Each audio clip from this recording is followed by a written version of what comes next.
I'm completely a novice when it comes to moral philosophy. So I'm a biochemist. I'm not a moral philosopher. But it seems to me that, when you talk about normative ethics, which I think is what everybody's really interested in, I agree with you.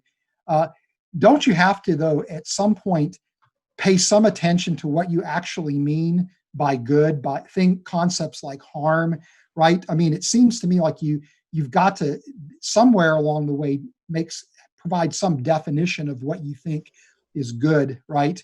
What do you think is bad, or why is it wrong necessarily to inflict harm upon a few in order for the benefit of the greater? So it seems like you're presupposing certain definitions, right?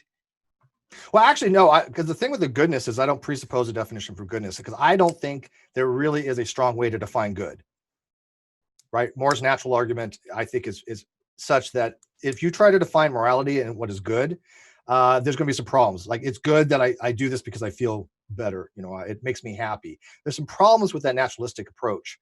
But I think that you're right, though. We have to have a grounding for some kind of morality.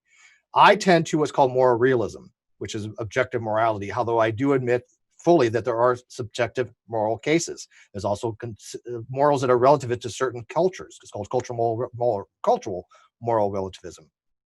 And that because these moral facts exist and that we have access to them, I think they are discoverable. I think we can determine what a moral fact would be. Then we are grounding upon that on what I like to call eudaimonia, which is Sam Harris's approach to harms and benefits. So if our goal is to not cause harm and to maximize, reduce harm and promote eudaimonia, then we have some kind of standards by which we have an objective moral framework.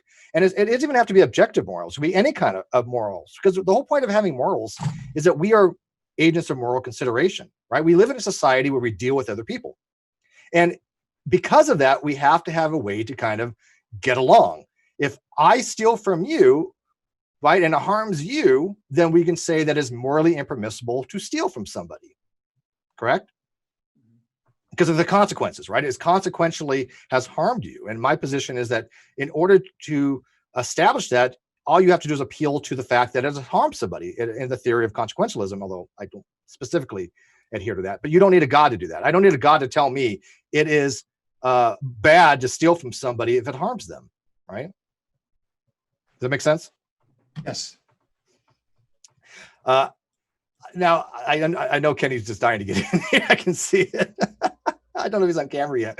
But, I mean, Kenny, do you agree, though, that as somebody who's like myself, who's a non-believer, I am perfectly capable of formulating my own moral decision-making without appealing to some kind of omnipotent being, because I can appeal to some other form of normative ethical theory, correct?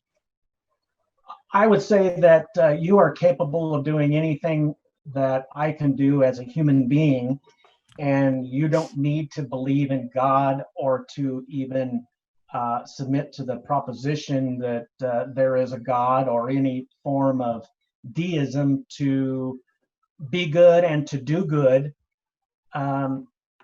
because we're talking about something that is epistemologically known to us in an inherent way, as you were speaking of.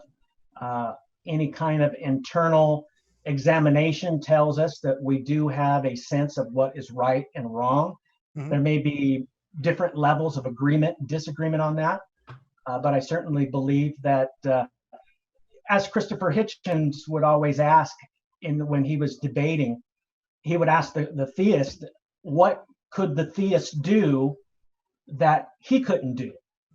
And the answer is, as an atheist or a theist, you have the knowledge of what is right and wrong as kind of a gut feeling, the conscious, as we would say. Yeah, no, I think you're right. I think that all people, most people have people that are like not sociopaths tend to have a visceral reaction to certain things, right? I mean, we may not be able to put our figure on it. We may not be able to say, hey, why is this action bad? Why should we not go out and just, murder people left and right?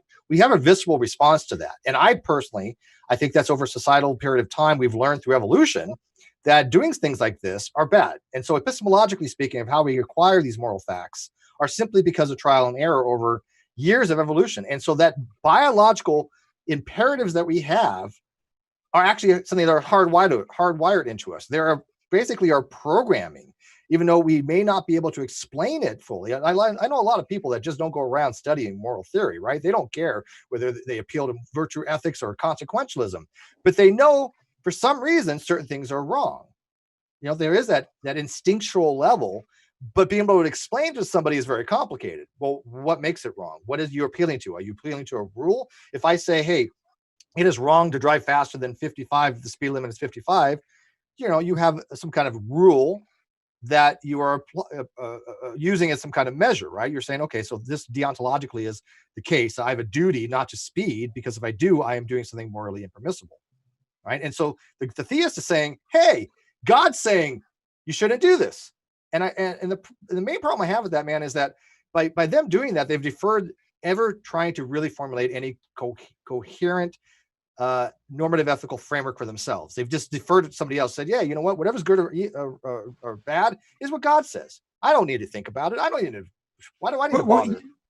You know, let me jump in here, Steve, Sure. because, you know, I've given this point some thought, and, you know, to build off of Kenny's point, you know, we all have this in the point you're making, we all have this inherent understanding of what is right or wrong. Yeah, I think there are sociopaths that don't. But yes, exactly. Yeah, and you know, as a Christian, we would say, well, God, because we bear God's image, there is a law that is written on our hearts, right? That is imbued to us by our Creator and by virtue of the fact that we are image bearers. But, you know, in a sense, from a Judeo-Christian ethical framework, the commands, the divine commands that we are to obey. Oops, keep losing my earphone there. The divine commands that we are to obey actually reflect a logic of sorts, if you will, because as image bearers, the way we treat one another is the way that we would treat God. And so because every human being bears God's image, every human being has an inherent worth and dignity and inherent value. And so all of the commands that we're given in terms of how we are to behave in an ethical and a moral framework are actually a reflection of that concept or that logic of, again, every human being has moral worth and value. And so all of the 10 commandments can be explained in that fashion. I agree with you, Fuzz, on that. And I would go a step further, and I've thought about this quite a bit. Is there anything that's not accessible to us by an examination of the nature of reality and accessible to us via the light of natural reason that is different than what we find in Scripture? Meaning that there's nothing that Scripture says that all human beings don't have an innate sense of that being the good or the right or the wrong.